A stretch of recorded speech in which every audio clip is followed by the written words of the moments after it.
Welcome to our exploration of one of the Bible's most intriguing books, Ecclesiastes.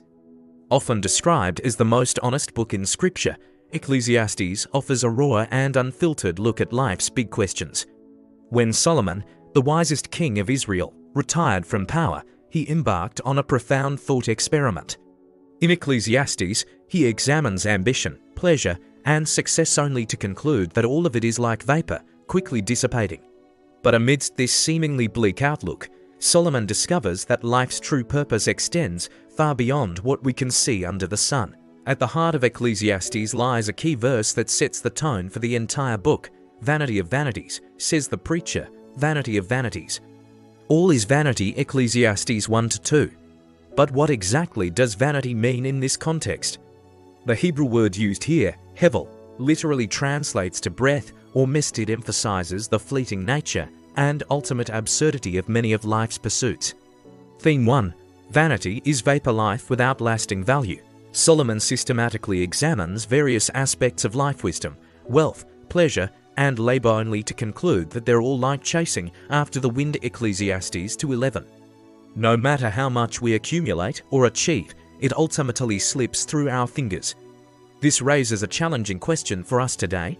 Are we investing our time and energy into things that provide lasting fulfillment, or are we caught up in the pursuit of that which will inevitably fade? Theme 2. God's timing and seasons. Eccl 3.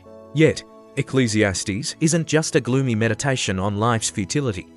In chapter 3, we encounter one of the book's most famous passages: to everything there is a season, and a time for every purpose under heaven. Ecclesiastes 3-1. This beautiful poem reminds us that life is filled with contrasting experiences: birth and death, planting and harvesting, weeping and laughing. While we often find ourselves frustrated by life's ups and downs, Solomon suggests that these seasons are divinely orchestrated. He has made everything beautiful in its time, we're told in verse 11. This perspective invites us to trust in God's sovereignty, even when circumstances are painful or confusing. The next time you find yourself in a difficult season, remember, this too shall pass, and God is working to make something beautiful out of it. Theme 3. Enjoy life as it is, life's simple gifts. Amidst all the talk of vanity and life's fleeting nature, Ecclesiastes offers a surprisingly life-affirming message. Solomon repeatedly encourages his readers to find joy in life's simple pleasures. There is nothing better for a person than that he should eat and drink and find enjoyment in his toil. This also, I saw, is from the hand of God. Ecclesiastes 2:24. Far from being a call to hedonism, this is an invitation to recognize God's gifts in our everyday experiences. The ability to find satisfaction in our work, to savor good food, to enjoy time with family and friends, these are all divine blessings. In a world that often pushes us to constantly strive for more, Ecclesiastes reminds us to pause and appreciate what we already have. Consider how you might incorporate more grateful rhythms into your life. Perhaps it's taking time to truly savor your meals, creating space for genuine rest, or prioritizing meaningful connections with loved ones. These simple practices can infuse our days with renewed meaning and purpose. Theme 4. Wisdom has limits, death levels all. As we delve deeper into Ecclesiastes, we encounter a sobering theme. Even wisdom has its limits. Solomon, renowned for his God-given wisdom, admits that in much wisdom is much vexation, and he who increases knowledge increases sorrow. Ecclesiastes 1:18. This isn't an argument against pursuing knowledge, but rather a humble acknowledgement that human understanding can only take us so far. Solomon goes on to observe that death is the great equalizer. It comes for the wise and the foolish, the righteous and the wicked alike. Ecclesiastes 9:2. While this might seem depressing at first glance, it actually serves as a powerful motivator to live well in the present. Since our time is limited, we're called to fear God and make the most of the life we've been given. How might this perspective shape our approach to wisdom and knowledge? Perhaps it encourages us to pursue learning with humility rather than pride, and to use our understanding to foster compassion rather than judgment. It also instills a sense of urgency. We don't have endless time to put off what truly matters. Theme 5. The only enduring purpose: fear God and obey. Eccl 12:13-14. As Ecclesiastes draws to a close, Solomon distills his reflections into a profound conclusion: the end of the matter. All has been heard, fear God and keep his commandments, for this is the whole duty of man. For God will bring every deed into judgment, with every secret thing, whether good or evil. Ecclesiastes 12:13-14. After exploring all that life under the sun has to offer and finding it ultimately unsatisfying, Solomon points us to the only enduring source of meaning, a right relationship with God.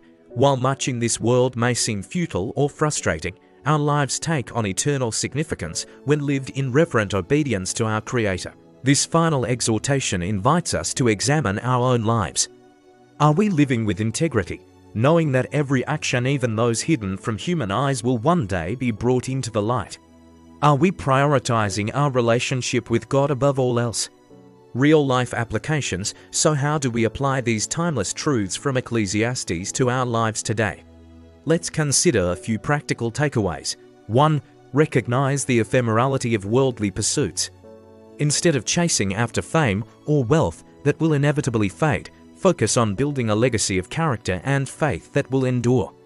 2. Embrace life's changing seasons. Whether you're navigating a new marriage, dealing with job loss, processing grief, or experiencing personal growth, trust that God is at work in every phase. 3. Cultivate gratitude for God's daily gifts. Practice contentment through mindful eating, intentional rest, and cherishing moments with family and friends.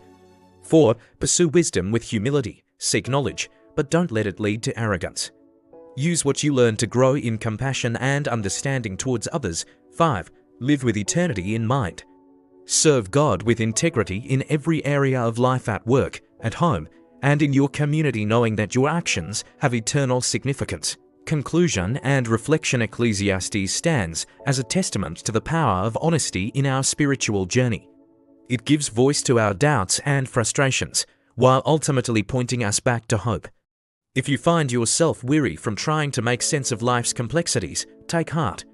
Let the very chaos and uncertainty of existence drive you back to the simplicity of fearing God, enjoying His gifts, and walking in obedience. Which theme from Ecclesiastes resonates most deeply with you today? Is it the idea of life's seasons and God's perfect timing? The call to find joy in simple pleasures, or perhaps the sobering reminder to live with eternity in view? Take a moment to reflect and consider sharing this message with someone who might be wrestling with life's big questions. Remember, in a world that often feels like a swirling mist, we have an anchor for our souls. May the wisdom of Ecclesiastes guide you to find true meaning and purpose, not just under the sun, but in the light of God's eternal love.